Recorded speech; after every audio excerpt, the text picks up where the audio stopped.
Descargo de responsabilidad, no soy el autor de esta historia, y dejaré el link de la historia original en la descripción. Disfruten el fic y tengan un buen día. Capítulo 1. Sueños. Editar. Soy el editor más feliz en este momento porque puedo anunciar que cada capítulo de esta historia ha sido editado a partir de hoy. También bienvenido al rincón de edición de Verix, donde arrojo cualquier pensamiento aleatorio que tuve mientras edito. Bueno, esta es la primera vez que escribo un fanfiction, así que cualquier sugerencia es bienvenida.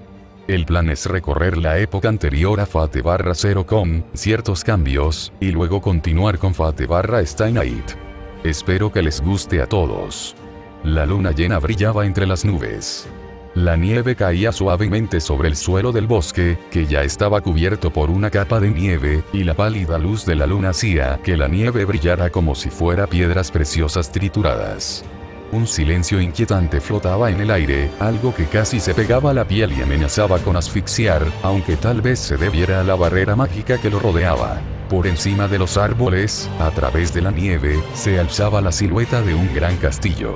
Paredes de piedra frías e impersonales, y picos de pizarra azul helados. Aunque opulento y de una arquitectura maravillosa, irradiaba algo de un origen despiadado. Una gran ventana arqueada estaba iluminada por una luz amarilla parpadeante. Una vela revelaba que alguien estaba trabajando en el interior. Dentro, un hombre, o lo que podría llamarse un hombre, con el pelo gris hasta el cuello y una barba partida en el mentón, trabajaba en una especie de diario. No fue difícil determinar que este hombre era la fuente de la impresionante barrera mágica que rodeaba el castillo. A través de la ventana del piso de al lado, una pareja dormía junta en una lujosa cama. Una bella mujer europea de piel color marfil y cabello tan blanco como la nieve que caía afuera. El otro, un hombre asiático de cabello oscuro y rasgos marcados. En términos de apariencia, no podrían ser más diferentes. La única similitud que tenían sería la luz de la luna que adornaba sus formas. Rompiendo el silencio de la noche, el hombre se desenrolló de su amante y continuó durmiendo boca arriba, con el rostro desencajado en una indescriptible mezcla de emociones. Dentro de su mente, un sueño, una pesadilla. La sangre le goteaba por las comisuras de la boca. Las costillas que se habían roto se estaban convirtiendo en pedazos sólidos automáticamente, al igual que su columna vertebral. Todo su cuerpo hervía hasta el punto de humear distraídamente en el aire frío de la habitación. Su corazón dolía con cada latido, como si fuera nuevo y se estuviera ajustando al esfuerzo que se le imponía. Se puso de pie obstinadamente, todavía sosteniendo su Thompson Contender en posición vertical. El cañón humeaba, aunque no recordaba haberlo disparado. Incluso sin el contexto de cómo había llegado a ese punto, sabía que el hombre que estaba frente a él era la causa de este dolor. Cabello castaño desordenado y despeinado, ojos oscuros y fríos, uno de los cuales estaba inyectado en sangre, y un crucifijo. Al menos esta batalla no era unilateral. El sacerdote tenía sangre goteando por encima de su ojo izquierdo y su brazo derecho, desde la mano hasta el codo, había sido destrozado por una bala. Solo ahora se dio cuenta de cuánto le dolía respirar. Entonces este sacerdote era el origen de una lesión tan grave. Solo después de hacer esta pregunta, el hombre de cabello oscuro se dio cuenta de su estado. Más bien, no de él mismo que estaba luchando contra este sacerdote, sino de él mismo que estaba viendo esta batalla. Él no era real. Era un espíritu, un espectador, viendo esta pelea desde la barrera. No podía actuar directamente, pero podía mirar y sentir. Por eso la sensación de miedo que irradiaba su copia física fue una sorpresa. El sacerdote jadeó cuando una mancha negra se le apareció de repente. El Thompson Contender estaba sujeto por su cañón cálido, con el mango desafilado bajando para golpear la cabeza del sacerdote. Con un pensamiento rápido, el brazo discapacitado del hombre santo fue llevado para bloquear el golpe. A través de una mueca y un gemido de dolor, el golpe se detuvo, pero solo por un breve momento. Su cuerpo se inclinó hacia atrás para evitar una hoja de cuchillo dirigida a su rostro. El segundo golpe fue desviado por un empujón en el codo de la copia física, forzando la hoja a elevarse. En un giro, sus posiciones fueron rotadas y una ráfaga de golpes de cuchillo cayeron. Cada uno fue desviado por un solo movimiento controlado de la mano. El espíritu vio que el rostro de su copia física se tensaba con rabia. No era estrés por mantener el ataque, sino ira porque el sacerdote estaba ganando. El sacerdote pateó el pie del hombre de cabello oscuro y echó hacia atrás un puño para atacar. Su victoria estaba asegurada hasta que un movimiento más rápido de lo humanamente posible dejó la cabeza de la copia física rozando debajo del puño del sacerdote. El espectador reconoció la técnica como la magia de la cresta de Emilia. Emilia, el hombre de cabello oscuro, pateó al sacerdote y arrojó la espada en su mano durante el mismo movimiento. Encontró agarre incrustándose en la parte inferior de la pierna derecha del sacerdote. Con cierta distancia entre los dos, Emilia recargó el contender.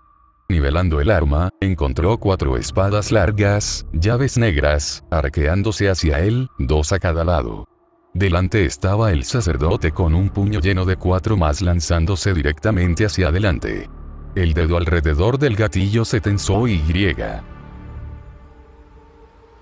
con un jadeo, se sentó derecho en la cama. El sudor le caía por la frente y sus manos se apretaban con tanta fuerza que los dedos le rompían la piel de las palmas. Se estremeció y, por alguna razón, no pudo librarse de un nerviosismo. Sabía que todo había sido una pesadilla, pero esa sensación de miedo se negaba a desaparecer. Incluso con un brazo, ese sacerdote se había defendido de él moviéndose al doble de velocidad.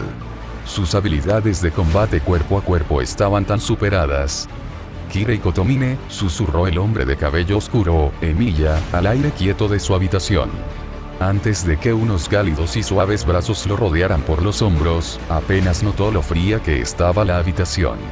Con cautela, colocó su propia mano sobre el brazo de su amante. Los nervios flaquearon cuando su calor se extendió por su piel fría. ¿Quién es Kirei Kotomine?, preguntó una voz suave en su oído.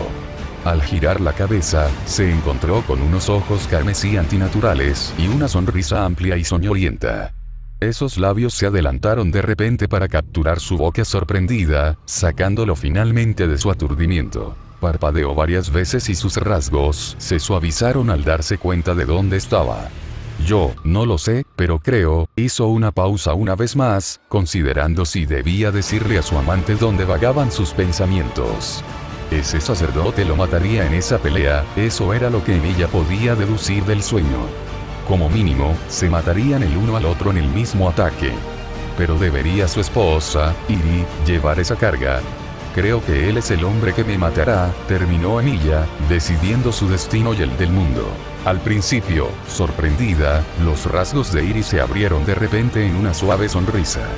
Kiritsugu, fue solo un sueño. Sé que no morirás en la guerra, no puedes, afirmó, con palabras suaves pero que transmitían una fe inquebrantable en su esposo.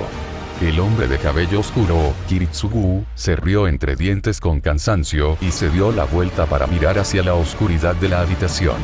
Iri, algo en ese sueño no era un sueño común. Me mostró el final de la guerra del Grial, o el final de mi guerra del Grial. Necesito prepararme. Murmuró la última parte, retirando suavemente el brazo de Iri antes de levantarse de la cama y moverse para ponerse unos pantalones. Aunque dormiría sola, entendía que Kiritsugu trabajaba a su manera y que permitirle irse sería lo mejor para él.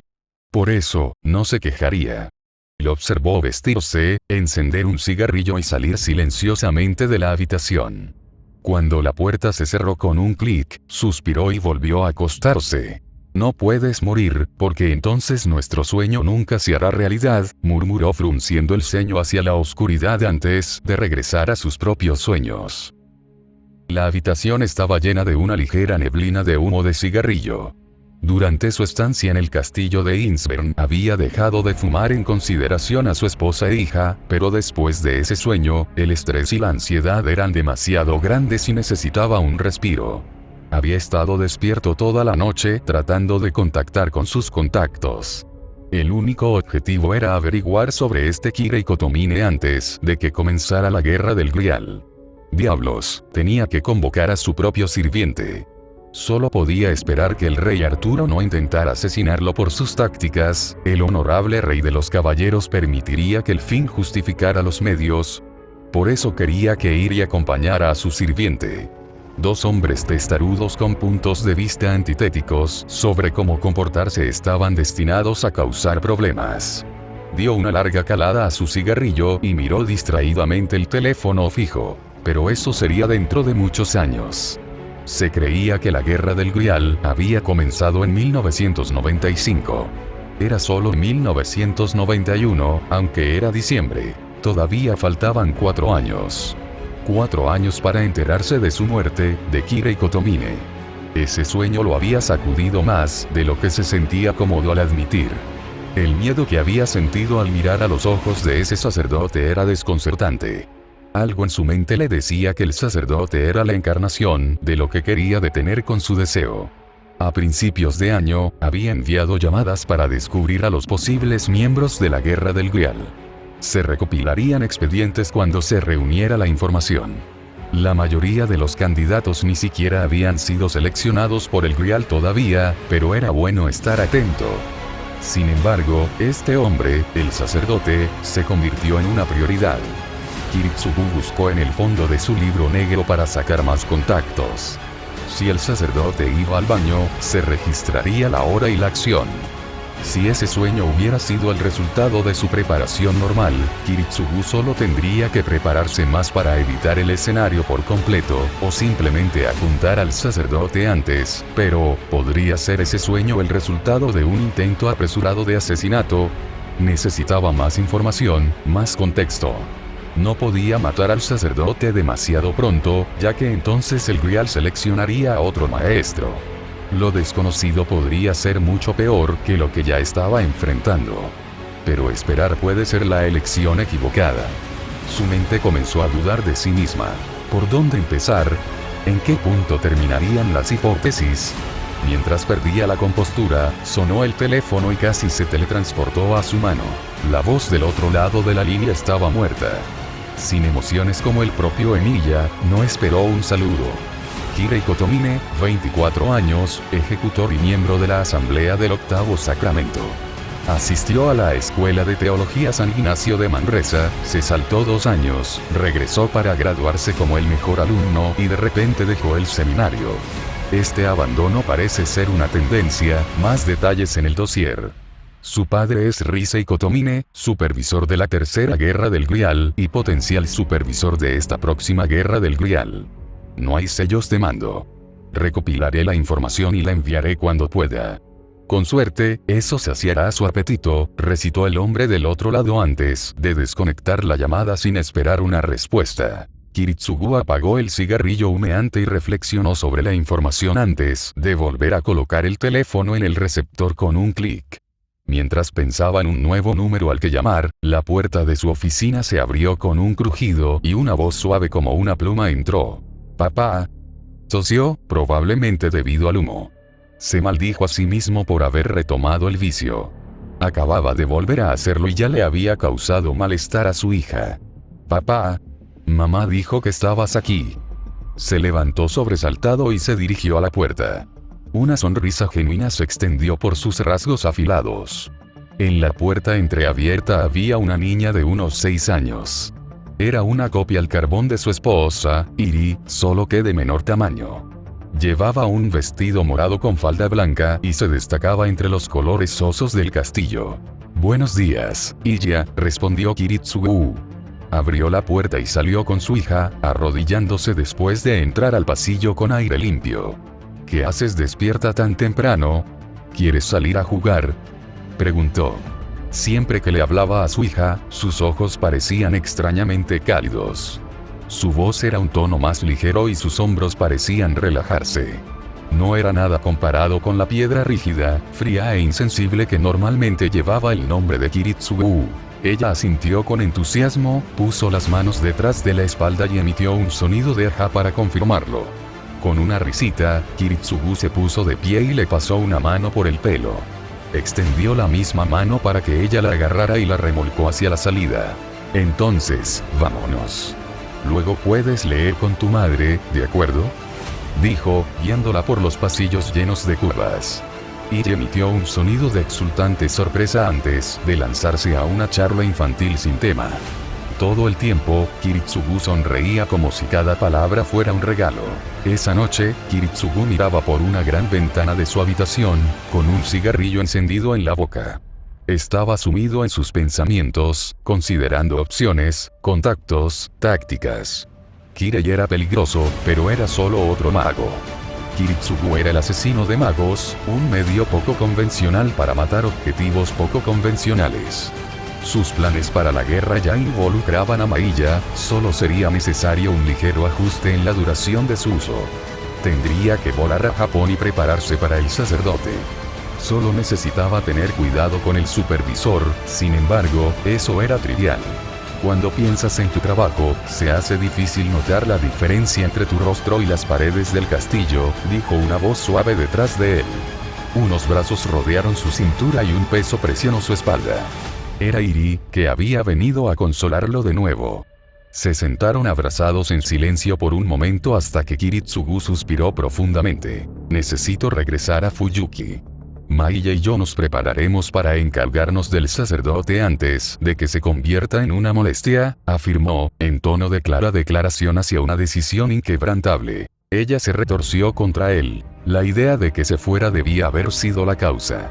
Sin que él lo supiera, en realidad fue la mención de Mailla. Sin embargo, después se acurrucó contra él con más fuerza. Lo entiendo. Debes hacer lo que tengas que hacer por nuestra victoria. Estaré fuera durante un año como máximo. Volveré de vez en cuando para ver cómo están tú y Iria. Se atragantó, apretando las manos alrededor del alféizar de la ventana. Iri, podemos irnos, dejar Alemania y Acht, olvidar la guerra, tomar Iria y construir un hogar en algún lugar donde nadie pueda llegar hasta nosotros. Ese sueño mostró mi muerte, lo sé. Si continuamos así, se quedó en silencio, ambas manos estaban apretadas alrededor del alféizar de la ventana con los ojos cerrados con fuerza. Iri solo se aferró más fuerte, sabía que Kiritsugu no tenía nada más que dificultades detrás y por delante de él, pequeñas comodidades como ella misma eran todo lo que podía ofrecer. Kiritsugu, tú y yo sabemos que no aceptarías esa opción. Nos iríamos y, al final, te sentirías paralizado por la culpa. Hizo una pausa y cerró los ojos con una sonrisa triste. Te suicidarías y nos dejarías a Iria y a mí solos. Seguir adelante con la guerra del Grial es la única forma de librarte de verdad de la carga que has llevado encima toda tu vida. Apretó tan fuerte como pudo, definitivamente no lo suficiente como para lastimar al asesino de magos, tal vez lo suficiente para hacerle saber que todavía estaba allí. Un áspero crujido de la puerta, de nuevo, lo separó, e Iri se movió para ver quién era su visitante.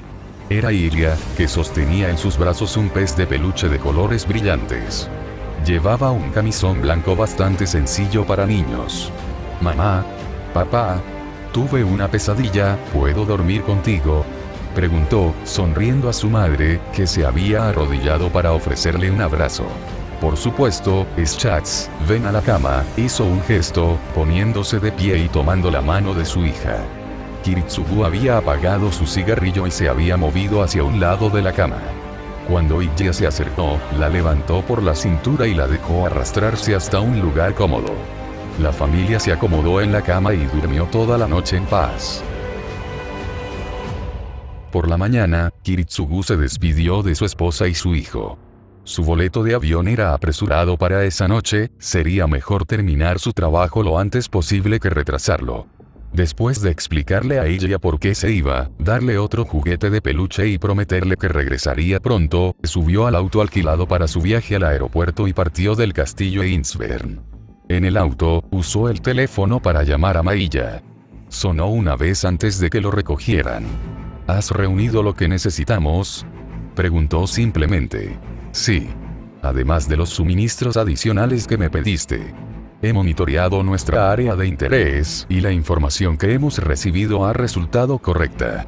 No debería haber muchos problemas con nuestro plan, respondió con frialdad. Ni siquiera se preguntó si su supuesto plan sería el más efectivo. Tenía absoluta fe en las tácticas de Kiritsugu. Bien, hablaré contigo después de llegar. Terminó la comunicación, volvió a colocar el teléfono en su soporte y volvió a concentrarse en la conducción. Los siguientes acontecimientos sucedieron como estaba previsto. El pasaporte falso le permitió entrar, el embarque en el avión se realizó según lo previsto y su aterrizaje en Japón fue también como se podía esperar, nada fuera de lo normal. Después de alquilar un coche nuevo, esta vez de una calidad ligeramente inferior al de Alemania, Kiritsugu se dirigió al hotel donde Maiya lo estaba esperando. Con un cigarrillo apagado en la boca, Kiritsugu golpeó la puerta de madera. Una ráfaga de 3, una pausa, una sola, otra pausa, luego una ráfaga de 2. La puerta se abrió con un crujido y los fríos ojos de Maiya se hicieron evidentes. Al reconocerlo, la abrió, lo dejó pasar y luego revisó el pasillo en busca de seguidores antes de cerrar la puerta silenciosamente y bloquearla con fuerza. Había estado esperando en la puerta su llegada. Solo habían pasado 3 horas de pie. La habitación del hotel estaba decorada en color canela, un color monótono y suave. Las cortinas sobre la ventana, que eran de un material delgado, dejaban entrar la luz del sol teñida de marrón, lo que ensombrecía aún más la habitación.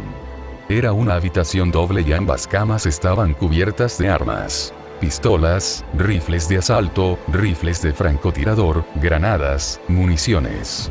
La mayoría de los suministros, sin embargo, eran explosivos. Ladrillos de Semtex y cajas de cable detonante. Encima de todo eso había 2 dispositivos buscapersonas, probablemente los detonadores que usarían.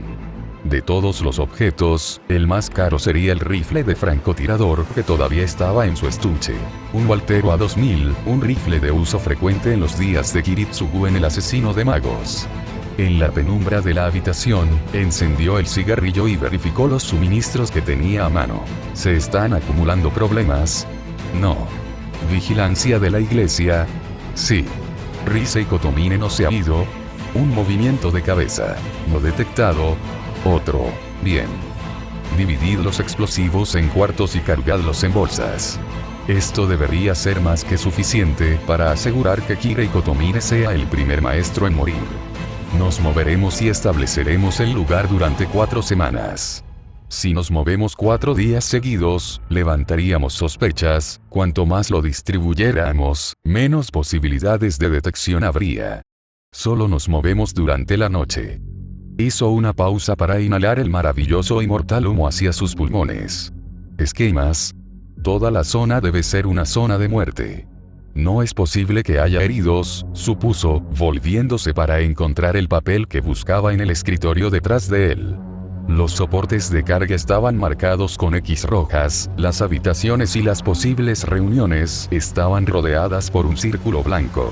La iglesia actuaba como un lugar de trabajo para vivir, con dormitorio, sala de estar, el salón de reuniones principal e incluso un sótano con bodega.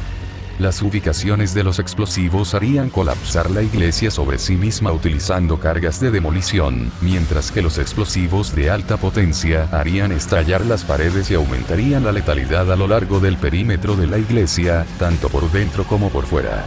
Incluso un mago no podría sobrevivir a algunas cosas si no está preparado.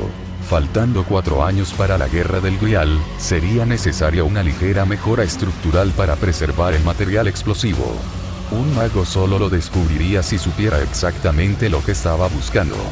¿Y quién esperaría que alguien bombardeara una iglesia? Estás mucho más sereno, Kiritsugu, dijo Maiya, provocando que el hombre en cuestión la mirara con confusión y sorpresa. Comprendiendo sus emociones, aclaró. Has vuelto a ser el mismo de antes. Este plan tuyo lo demuestra. Me alegro. Algo parecido a una sonrisa apareció en su rostro. Sin estar muy seguro de cómo responder, Kiritsugu se recompuso y comenzó a preparar sus maletas. No había nada que decir. Maiya siempre había deseado una cosa, y era servir a Kiritsugu en todo lo posible. Esa noche y las noches esporádicas de las siguientes 10 semanas se pasaron plantando explosivos por toda la iglesia. Algunas noches, sus planes tuvieron que ser desechados debido a los visitantes nocturnos, demasiados testigos potenciales en el área o simplemente porque Risei se quedaba despierto más tarde de lo esperado. Maiya fue utilizada como agente encubierta, fingiendo ser una simple feligresa en busca de salvación. Por supuesto, su verdadero papel era plantar explosivos dentro de la iglesia en puntos clave. Sin embargo, esto también extendió el tiempo empleado. Las frecuentes visitas de extranjeros eran sospechosas por sí mismas. En total, se distribuyeron más de 40 libras de Semtex por toda la estructura. También se habían conectado cables detonadores dentro y por toda la iglesia. Puede haber parecido excesivo, pero la durabilidad del hombre en su sueño había sido asombrosa. Kiritsugu no aceptaría nada menos que una muerte garantizada. Ayudó a Maiya a guardar sus armas. No se habían utilizado esta vez, sin embargo, un buen mantenimiento y un recuento de lo que había a mano siempre era una práctica saludable. Se despidió de Maiya y luego tomó el auto alquilado hasta un pequeño mercado para comprar un nuevo peluche hecho a mano para Iria. Era algo. Un oso redondo y blando. Al menos tenía orejas diminutas y una linda cara cosida. Mientras estaba pagando el pago al comerciante, una extraña voz de una jovencita se escuchó desde atrás. ¡Wow! Son tan lindos. Ojalá pudiera tener uno. La voz estaba llena de energía infantil. Una mirada rápida reveló a una niña pequeña, mayor que Iria, mirando con cariño las bolas de animales blanditas que Kiritsugu acababa de comprar. Cabello castaño, ojos castaños, vistiendo un uniforme escolar típico. Camisa blanca abotonada con un chaleco marrón, un lazo rojo y una falda negra. Estaba tratando de ponerse de puntillas para ver mejor el puesto. Le brillaban los ojos mientras miraba los juguetes. La mujer detrás del mostrador le sonrió cálidamente a la niña. Abrió la boca para hablar, pero se giró al escuchar el sonido de los zapatos. Corriendo por la calle había dos hombres que estaban claramente hartos de la situación actual. Todos vestían trajes bien hechos y se verían bastante respetables si los brazos no hubieran estado enrollados para revelar numerosos tatuajes comunes en los yakuza. Vieron a la niña en el puesto y se miraron entre sí antes de correr detrás de ella, uno a cada lado como si estuvieran bloqueando su escape. Taiga, no puedes escaparte así. Tu abuelo nos dijo que te cuidáramos. Uno de ellos habló. La extraña inflexión que se le puso a la palabra abuelo era extraña, pero los patrones de habla diferían mucho en cada uno. Kiritsugu se giró y miró impasible a uno de los matones con ojos hundidos. La chica, Taiga aparentemente, suspiró profundamente. Tengo 13 años. No necesito niñeras. Tenía los brazos cruzados sobre el pecho. Cuando abrió los ojos después de que nadie respondiera, encontró a sus supuestas niñeras mirando amenazadoramente al hombre que estaba a su lado. Parecían bastante tensas, era por él. Al mirar al hombre en cuestión, perdió el hilo de sus pensamientos. Era increíblemente guapo, algo en su rostro era simplemente, bueno, como, Dios, era guapo. Supuso que también había, sabiduría. Era sabiduría lo que veía en sus ojos. Parpadeó varias veces, sin darse cuenta de la batalla visual que los tres hombres a su alrededor estaban librando. Después de lo que debieron haber sido 10 segundos de miradas entre los cuatro, Taiga habló. Oiga, señor, no lo había visto por aquí antes, ¿se acaba de mudar al barrio? Preguntó, ruborizada. Aunque logró preguntar eso, sintió que seguir hablando era imposible. Hablar coherentemente, al menos. Cuando el hombre se giró para mirarla, se sintió mareada. ¿Qué le pasaba? Su boca se abrió, sus rasgos se suavizaron y sus ojos parpadearon un par de veces antes de volver a su estado normal. Era como si la reconociera, pero en realidad la confundiera con otra. No, en realidad solo estoy de visita por negocios. Ella se desanimó un poco ante su respuesta. Había esperado que se quedara. Parecía duro, tal vez el viejo Raiga lo hubiera contratado. De esa manera podría haber tenido una excusa para estar cerca de él. En realidad, esbozó una pequeña sonrisa ante su decepción. No sabía si sentirse enojada o feliz de que encontrara placer en su reacción. Pero pareces una buena chica. Si te compro un juguete, ¿irías con tus hermanos? Preguntó, haciendo una pausa para mirar a los hermanos antes mencionados con una mirada oscura. Abrió la boca para responder, pero no le salieron palabras. El rubor de su rostro se intensificó y el hombre se rió entre dientes. Oye, no son mis hermanos. Gritó, mirando tímidamente hacia abajo. Su arrebato solo lo hizo reír más. Se volvió hacia el puesto y le preguntó qué juguete le gustaría. Sin dudarlo, ella señaló hacia el tigre. A diferencia del oso que el hombre tenía en su mano, el tigre tenía una cola esponjosa en un extremo y una cara de aspecto feroz. El tendero lo tomó de arriba y se lo entregó a Taiga. Sus movimientos eran mucho más rígidos desde la llegada de los dos matones yakuza. Ella miraba continuamente entre ellos, Kiritsugu y Taiga. Gracias, insistió ella, esperando que él completara los espacios en blanco. Lo hizo, diciendo su nombre, y ella, inconscientemente, apretó más el peluche. ¡Qué nombre más chulo!